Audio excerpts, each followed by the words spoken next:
మనం నిన్నటి వీడియోలో పార్లమెంటులో రాఘవ చెడ్డా 2 ప్రశ్నల గురించి తెలుసుకున్నాం. ఈరోజు మన వీడియోలో రాఘవ చెడ్డా పార్లమెంటులో అడిగిన మిగతా ప్రశ్నల గురించి తెలుసుకుందాం. క్వశ్చన్ నంబర్ 3, రోడ్లు అండ్ టోల్ ప్లాజాలు. రాఘవ చెడ్డా గారు పార్లమెంటులో గవర్నమెంట్ని ఇలా ప్రశ్నించాడు.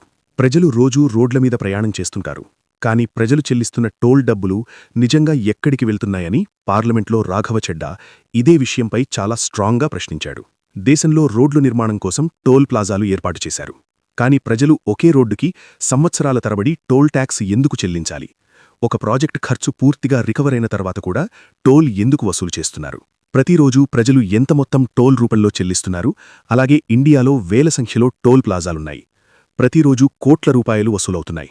అలాగే ఒక ఫ్యామిలీ 100 కిలోమీటర్లు ట్రావెల్ చేస్తే 100 నుండి 300 రూపాయల వరకు టోల్ ట్యాక్స్ పడుతుంది.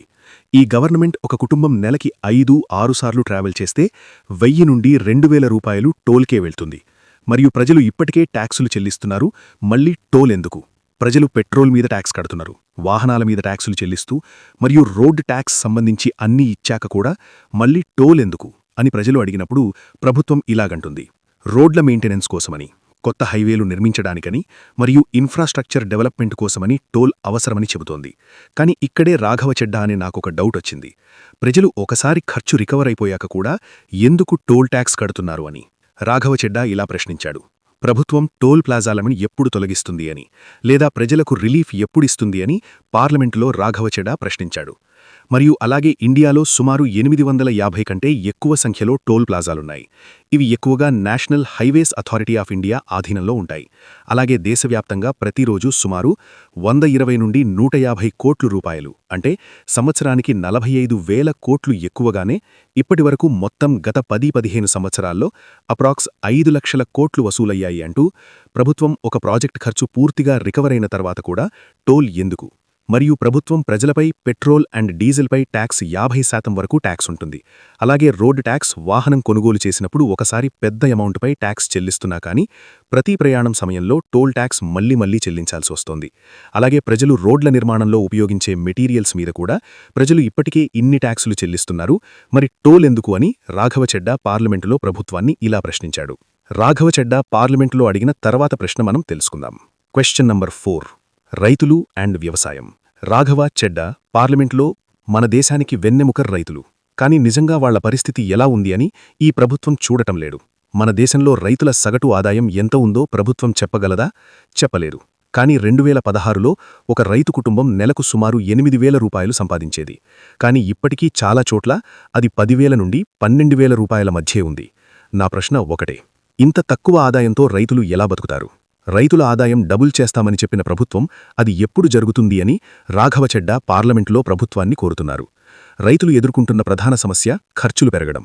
ఎరువులు ధరలు పెరిగాయి, డీజిల్ ధరలు పెరిగాయి, విత్తనాలు ఖరీదయ్యాయి. ఒకప్పటి ధర ఇప్పటి ధర మనం పోల్చుకుంటే డీజిల్ ధర 60 నుండి 90 రూపాయలు పెరుగుతోంది, యూరియా ధర భారీగా పెరిగింది. నా ప్రశ్న ఒకటే: ఈ ఖర్చులు పెరుగుతున్న సమయంలో రైతులకు ప్రభుత్వం ఏమైనా సబ్సిడీలు పెంచిందా అని అడుగుతున్నాను. అలాగే దేశంలో మొత్తం సాగుభూమిలో ఎంత శాతం ఇరిగేషన్ ఫెసిలిటీ ఉంది అని, మరియు నీటి సమస్యకు శాశ్వత పరిష్కారం కోసం ప్రభుత్వం ఏమి చేస్తోంది అని, అలాగే రైతుల అప్పులు రోజురోజుకీ పెరుగుతున్నాయి, బ్యాంక్ లోన్స్ మరియు ప్రైవేట్ బ్యాంక్ అప్పులు పెరుగుతున్నాయి, ప్రభుత్వం పట్టించుకోవటం లేదు. అలాగే ప్రతి సంవత్సరం ఎంతమంది రైతులు అప్పుల కారణంగా ప్రాణాలు కోల్పోతున్నారు, మరియు ఈ సమస్యను ఆపడానికి ప్రభుత్వం తీసుకున్న చర్యలు ఏమిటి అని రాఘవ చెడ్డా పార్లమెంటులో ప్రభుత్వాన్ని అడుగుతున్నారు. అలాగే ప్రభుత్వం ఎంఎస్పీ ప్రకటించే పంటలు 23 పంటలు, వాటిలో ముఖ్యమైనవి వరి, గోధుమ, పత్తి, జొన్నలు, బాజరా, పప్పులు. కానీ నిజంగా ఎంఎస్పీ పొందుతున్న రైతులు సుమారు 6% నుండి 10% మాత్రమే. అలాగే చాలామంది రైతులకు ఎంఎస్పీ అందటం లేదు, చాలామంది మధ్యవర్తులు లాభపడుతున్నారు. ఎన్ని పంటలకు ఎంఎస్పీ అమలవుతోంది, మరియు ప్రతి రైతుకు ఎంఎస్పీ అందేలా ప్రభుత్వం ఎలాంటి చర్యలు తీసుకుంటోంది?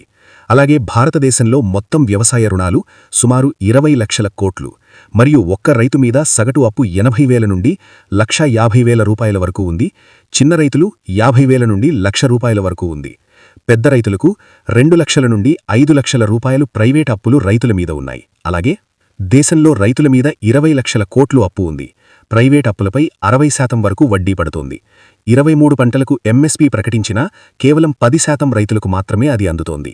ఇది రైతుల పట్ల అన్యాయం జరుగుతోందని రాఘవ చెడ్డా పార్లమెంటులో ప్రశ్నించాడు. రాఘవ చెడ్డా పార్లమెంట్లో అడిగిన తర్వాత ప్రశ్న మనం ఇప్పుడు తెలుసుకుందాం. Question number 5. విద్యార్థులు, వారి సమస్యలు. రాఘవ చెడ్డా విద్యార్థుల సమస్యల గురించి పార్లమెంటులో ఇలా ప్రశ్నించాడు. మన దేశ భవిష్యత్తు ఎవరు అంటే విద్యార్థులు. కానీ వారి పరిస్థితి చాలా బ్యాడ్గా ఉంది.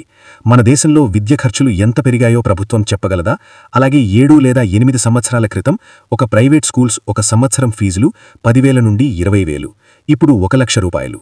అలాగే ఇంజనీరింగ్ కాలేజీలు 50,000 నుండి 2 లక్షలు మరియు మెడికల్ కాలేజీలు 5 లక్షల నుండి 15-25 లక్షల రూపాయలు. ఇటువంటి ఫీజులు ప్రజలు చెల్లిస్తున్నారు. కానీ ఇంత ఖర్చుతో ఒక పేద మధ్యతరగతి విద్యార్థులు ఎలా చదువుకుంటారు? మరియు విద్యార్థులు చదవడానికి బ్యాంకు లోన్స్ తీసుకుంటున్నారు. ప్రస్తుతం స్టూడెంట్ లోన్స్ మన భారతదేశంలో 1.5 లక్షల కోట్లు. ఒక్క విద్యార్థి సగటు లోన్ 4 లక్షల నుండి 15 లక్షల రూపాయలు. అలాగే విదేశాల్లో చదివితే 20 లక్షల నుండి 50 లక్షల రూపాయలు. మరియు చదువు పూర్తి అయ్యాక ఉద్యోగం లేకపోతే ఈ లోన్స్ ఎలా చెల్లిస్తారు అని. చదువు పూర్తి అయ్యాక ఉద్యోగం లేకపోవటం పెద్ద సమస్య వస్తుంది. యూత్ అన్ఎంప్లాయ్మెంట్ రేట్ ప్రస్తుతం 15% నుండి 20% వరకు ఉంది. డిగ్రీ ఉన్నవాళ్లలో కూడా జాబ్ లేదు. అలాగే విద్యార్థులు చదివిన తర్వాత ఉద్యోగం గ్యారంటీ ఇవ్వగలరా? మరియు చాలా స్కూల్స్లో టీచర్స్ కొరత ఉంది. బెంచీలు లేవు, టాయిలెట్స్ సరిగా లేవు. ప్రభుత్వ ఖర్చు విద్యార్థుల మీద సుమారు జీడీపీలో 3% మాత్రమే. విద్యపై ఖర్చును 6% వరకు పెంచే ఆలోచన ఉందా అని అడుగుతూ స్కాలర్షిప్స్ ఒక సంవత్సరం 10,000 నుండి 50,000. అలాగే గవర్నమెంట్ పథకాలు, PM scholarship scheme, national scholarship portal. చాలామందికి స్కాలర్షిప్ అందటం లేదు. నా ప్రశ్న, ప్రతి అర్హత ఉన్న విద్యార్థికి స్కాలర్షిప్ అందేలా ప్రభుత్వం ఏం చేస్తోంది? అలాగే ఆన్లైన్ ఎడ్యుకేషన్ పెరిగింది, కానీ అందరికీ అందుబాటులో ఉందా? గ్రామాల్లో మొబైల్ ఇంటర్నెట్ సమస్యలు ఉన్నాయి. ప్రస్తుతం ఒక స్మార్ట్ ఫోన్ ధర 8,000 నుండి 15,000 రూపాయల వరకు ఉంటుంది. అలాగే ప్రతి విద్యార్థికి డిజిటల్ యాక్సెస్ ఇవ్వడానికి ప్రభుత్వం ప్లాన్ ఏంటి అని. ఇవి కేవలం ప్రశ్నలు కాదు, విద్యార్థుల భవిష్యత్తు గురించి ఉన్న సమస్యలు. గుర్తుపెట్టుకోండి, చదువు ఖరీదైంది, లోన్స్ పెరిగాయి, ఉద్యోగాలు లేవు. 25 లక్షల ఫీజు, 50 లక్షల లోను, జాబ్ లేదు. ఇదే పరిస్థితి కొనసాగితే దేశ భవిష్యత్తు ఎలా ఉంటుంది? పార్లమెంటులో రాఘవ చెడ్డా ఈ విధంగా ప్రశ్నించాడు. రాఘవ చెడ్డా పార్లమెంటులో ప్రశ్నించిన తర్వాత ప్రశ్న మనం తెలుసుకుందాం.